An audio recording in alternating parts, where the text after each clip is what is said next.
Good morning, good afternoon, good evening, good whatever time that you happen to be checking into. It's naturally not.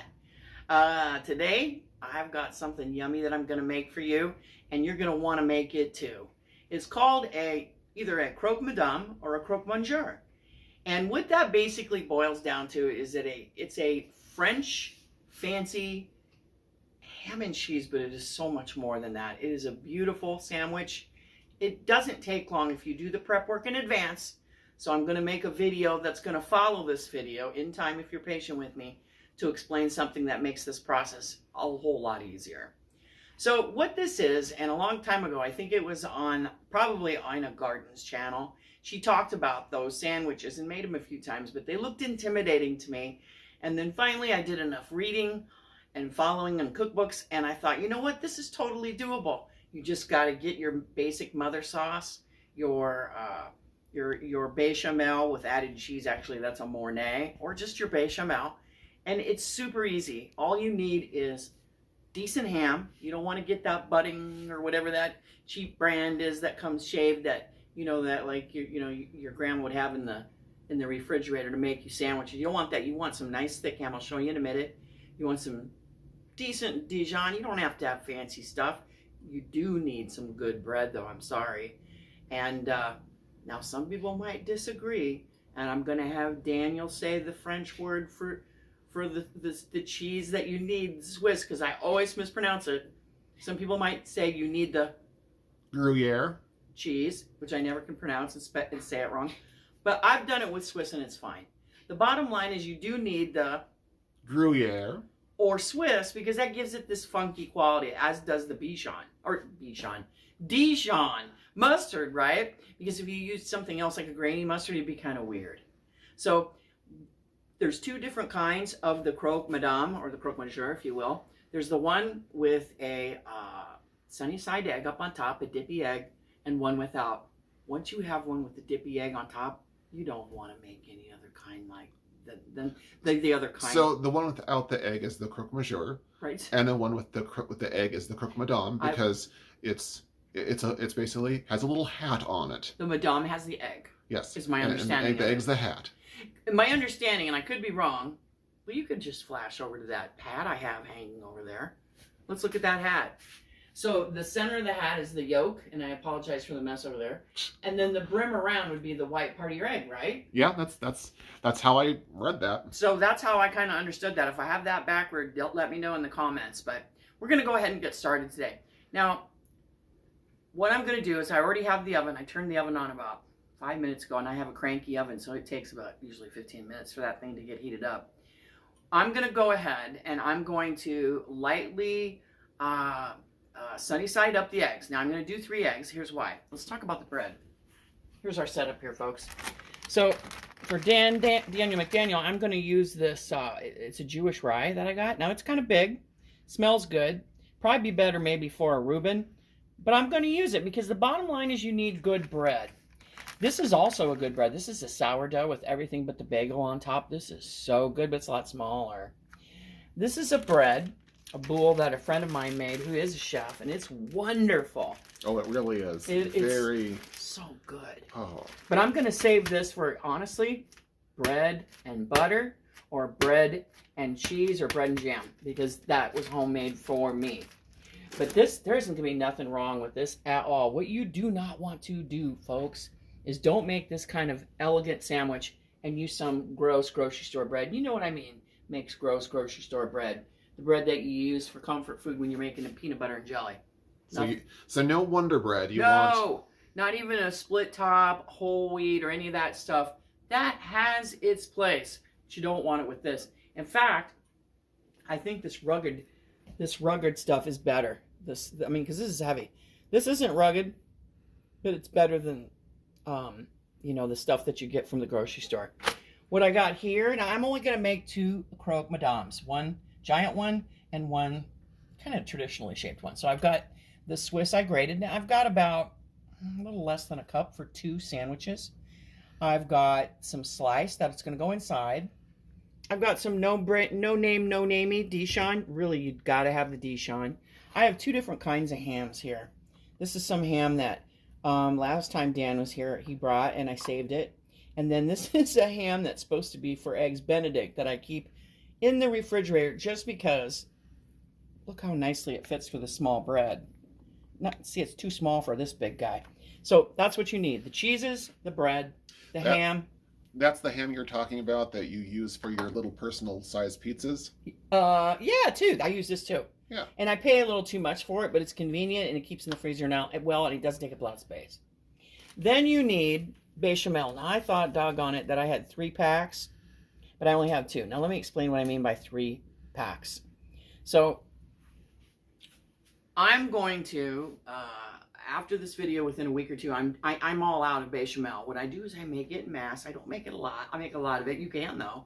But I make enough where I get about 6, 7, 8 of those packs, so I can have the sandwich whatever evening I want and not have to make the sauce.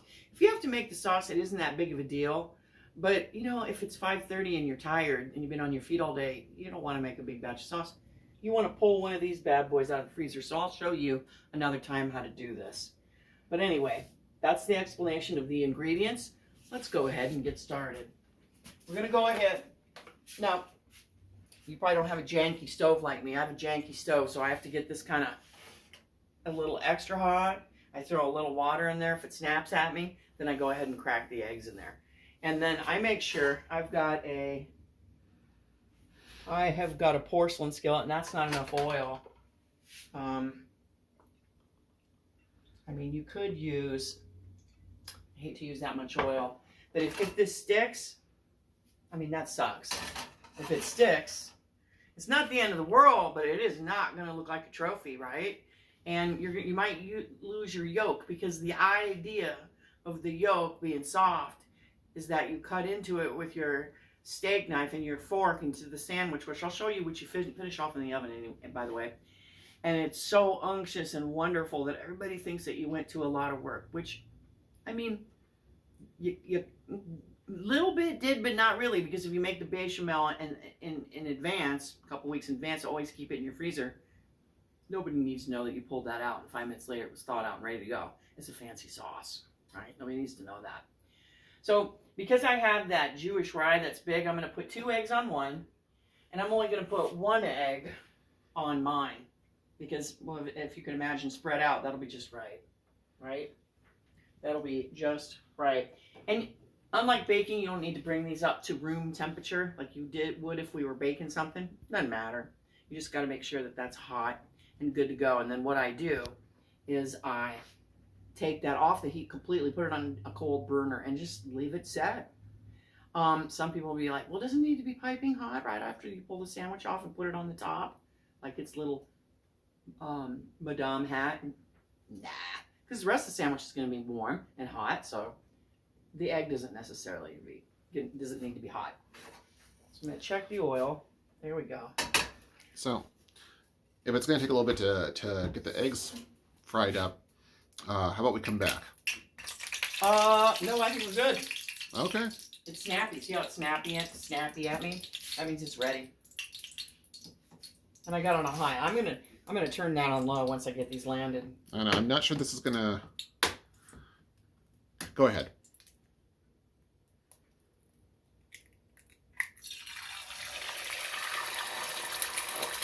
There's one.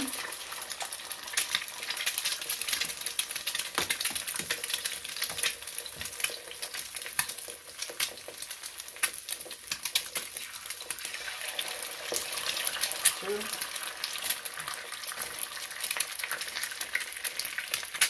Getting a little bit of... Just a tiny egg in there. You can dig that out.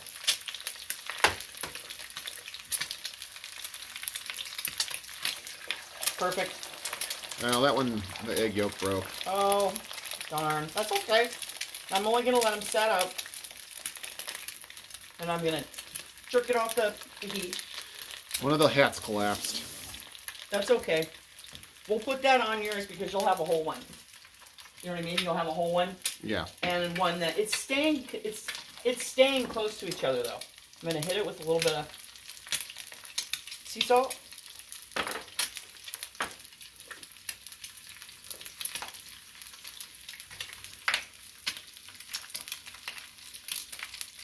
garnish that hat.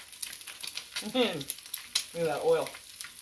All right, I'm gonna turn that heat down just a little bit. Actually, quite a bit, because it's gonna come together pretty quick. Okay, we'll be back in a second.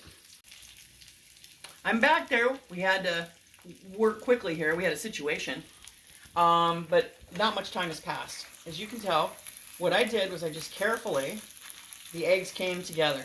By came together, what I mean is the white liquidy stuff is good to go. It's done. We have this lovely little egg free crow, and I'm just running this. See how this plastic spatula has some give to it?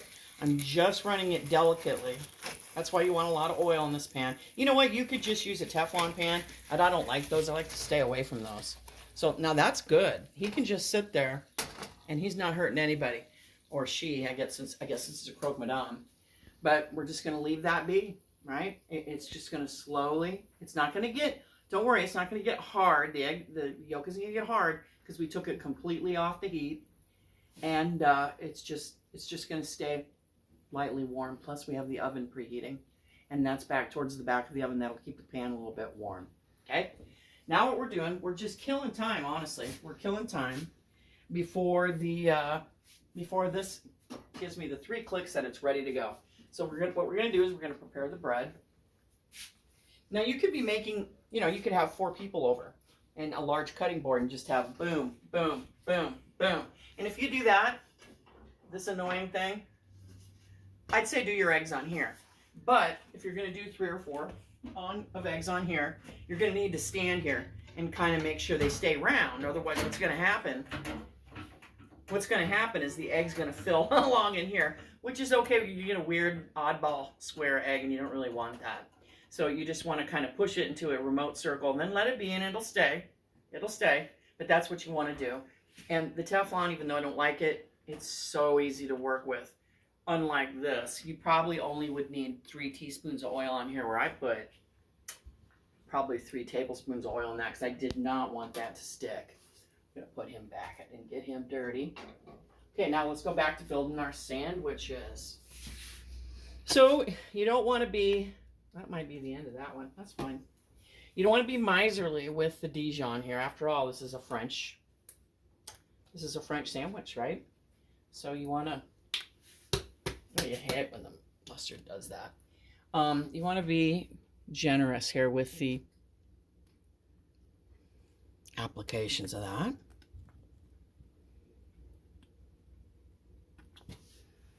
Okay. You're also going to want, now for 2 sandwiches, I like to do this in this 8x8 Pyrex. I line it with the parchment paper, just because if you have any extras Swiss cheese, it just pulls right on up, and this is minimal cleaning. Otherwise, I also use a little white Pyrex skillet about this big that can go in the oven to make only 1 for me. Because most of the time, I'm just making 1 for me, because you got to be pretty special. I have been bugging her for ages, because every time I show up, she just happens to have had a Croque Madame like a week before I was there, and it's like, Natalie, I want one of those Croque Madames. Yep. And it's not that they're a hassle, but they are. You gotta have béchamel in your freezer, right? I mean, who normally has that in their freezer? Only a weirdo like me. You gotta have Dijon. You gotta have some decent ham. Black Forest ham is good. You don't want it cut thick and super thick, like, hi, it's Easter, and you don't want to cut really thin, like kind grandma carries in the grocery store for your lunch boxes when you're in grade school. You don't want that either. You want fairly decent, and that's the next thing we're gonna do. We're going to put this pretty decent. This was Black Forest ham that Daniel brought last time. This is the ham that I got for Eggs Benedict. And your Canadian bacon and sauerkraut pizzas? Yes, and for those 2, because I do enjoy making those. I'm putting a lot of ham on Dan's. And I'm going to eat this. Hey now. I'm hungry. And then what we're going to do is we're going to put the cheeses? Yep. The on the Swiss, not the, since we didn't get any Gruyere. The Swiss that you have sliced, because that's going to melt slowly into the sandwich. Okay.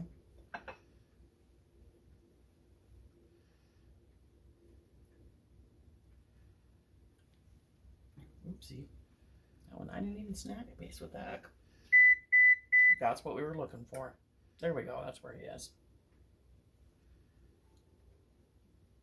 There. I'm going to close him up.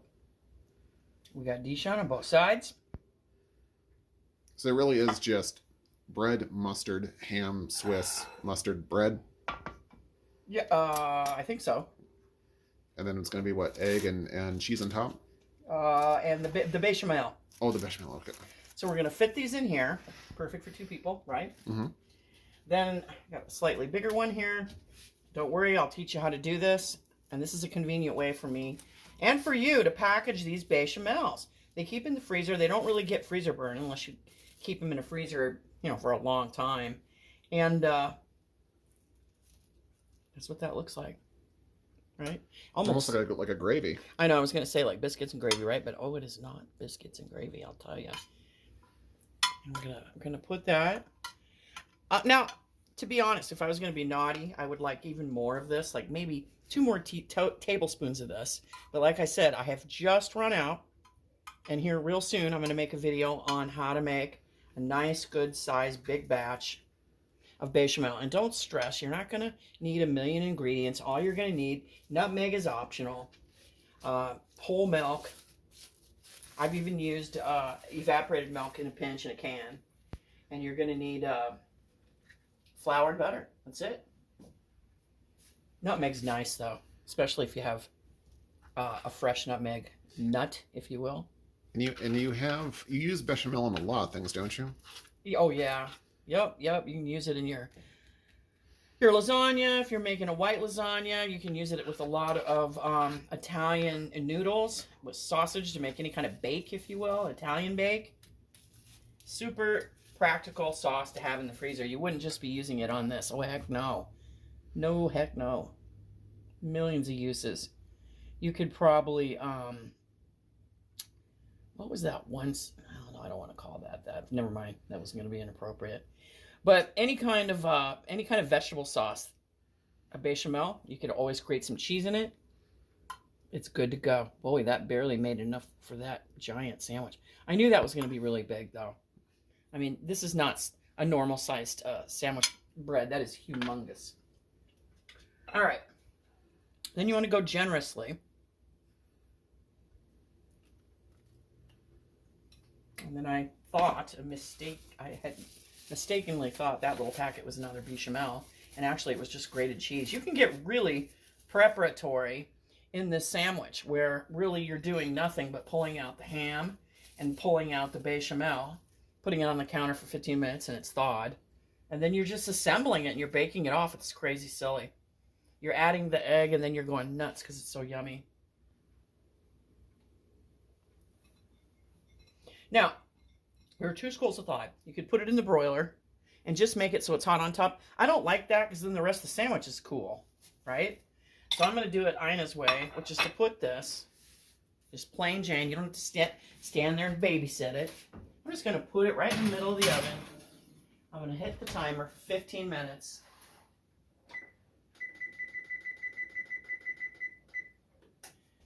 And the next thing I'm going to do, I'm going to start a quick side in the air fryer. I got some sweet potatoes and regular potatoes for Dan the cameraman to go on the side of his Croque Madame.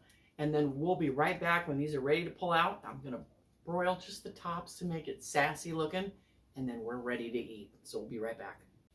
We are back. I pulled out the Croque Madames, and I just simply put them on the top shelf of the oven after 15 minutes of baking at 350. Anyway, until it was melty, the cheese was melty and the bechamel was melty, and then I put it up on the top rack of the oven on broil for only, honestly, like 2 minutes till it gets those little brown bits. Then what I did was I put the eggs on top, which you can still see are dunkable, right? Small one for me because I had the small sourdough. 2 big ones for Daniel because he has the Jewish rye bread. And then I pre-roasted these butternut squash and potatoes and hit this up with a drizzle of balsamic. And this is just a simple salad with some edamame toasted, some toasted fried onions, and a little bit of an avocado avocado dressing with some Parmesan finish. This is fancy enough for having a friend over, right? I mean, you're looking at it right now. I should hope so. I'm the friend. Well, there you go. And this is also simple enough when I show you how to do the bechamel in advance, where you can just come home at work at 5, 6, whenever you get home. You can have the bechamel and the ham frozen, sitting the slices. I'll show you how to do it. It's super easy on the counter. By the time you change into your jammies or into your play clothes, they're thawed. You assemble this in the oven and you saw it 15 minutes. You are eating something. I mean, come on, folks. If you were going to go to a bistro with today's prices, that could be 30 bucks. That could be 25, right? Or 20. So, I mean, fancy stuff. Way better for you. Both dishes have less than 8 ingredients in them. Super healthy for you. So make this. Tune in when I do the bechamel in batches for the freezer. And I love you. Love seeing you buy. Please hit the like button, subscribe, and leave a comment. If you subscribe, that's way you'll get and hit the bell. You'll get notifications that I have a new video because you don't want to miss that, right? So I will see you next time.